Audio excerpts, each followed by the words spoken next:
My name is Brenda Nunez, and today we're talking about gentrification. Let's find someone to talk to.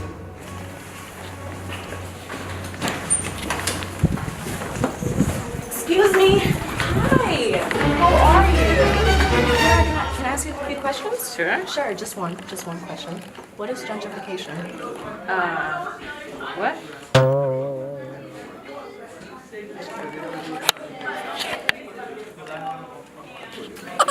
Okay.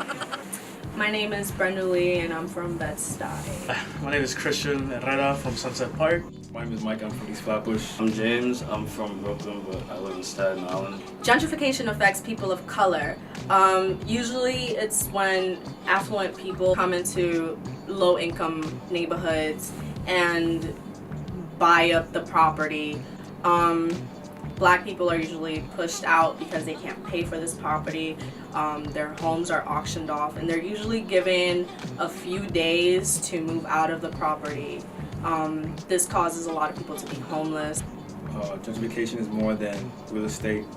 It's more of the displacement of African Americans and minorities. If you think about it, these people are being stripped of their culture. By landlords jacking up the rent and laborers not being able to make enough to pay for their rent or pay for their food, and politicians saying that we shouldn't give them welfare because they don't deserve it or because they suspect that we're abusing it. In general, I've noticed signs of gentrification. The biggest one is more probably known about building an outlet by the ferry. And they're also building condos by the ferry, which is increasing all the price ranges in that area. People that do live in that area, that maybe in about a year or two, they're not going to be able to afford housing there. On Richmond Avenue, there's a whole strip of local businesses closed down, and they're definitely going to start turning into major businesses, bunch spots.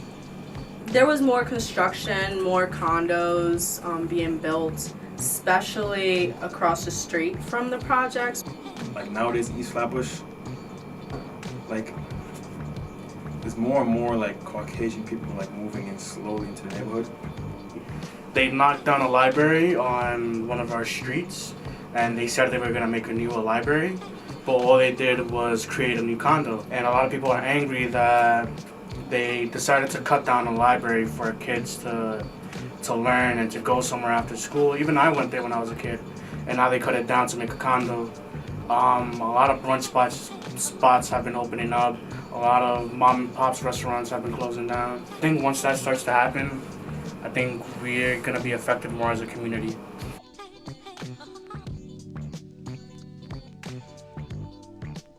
Like, there's a lot of black-owned business over here, and they put like a dog shop over here, for example, and it's just like, okay, you can pretty much tell who's taking their dogs to dog shops, so it's like, we ain't. So we know who it's for. So it's pretty much like, what are you doing? Because you just took like a whole African spot with like black soap and shit like that down for like a dog shop. So how's that beneficial to the culture? They're going to be condos, and they're going to price a lot of people out that lived in the areas for years.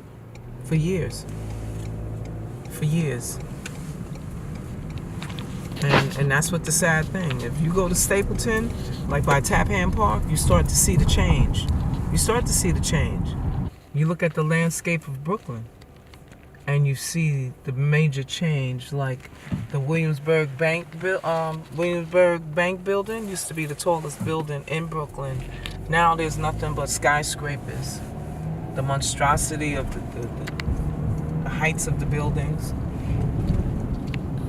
That big building that they're building over here by the ferry. You've seen the change. I've seen the change in Bed-Stuy. I've seen the change.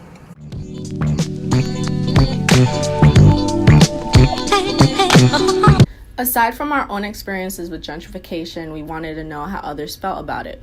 So we asked. We did a survey and got 63 responses.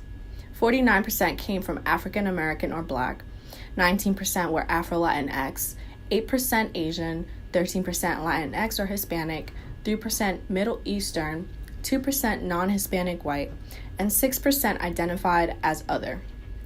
Out of these 63 responders, 26% were unemployed, 61% make $5,000 to $25,000 a year, 11% make $25,000 to $50,000 a year, 2% make $50,000 to $75,000 a year. 56% said that they live in a gentrifying neighborhood, while 30% don't, and 14% are not sure. To see how these people really feel about gentrification, we asked them to use one word to describe how gentrification makes them feel. This word cloud shows the results. Although there were a lot of negative words, such as angry, uncomfortable, and terrified, there were also a lot of positive words, such as safe, new, and satisfied. Based on their income, we can conclude that these responders were not gentrifiers. So seeing these positive words shocked us.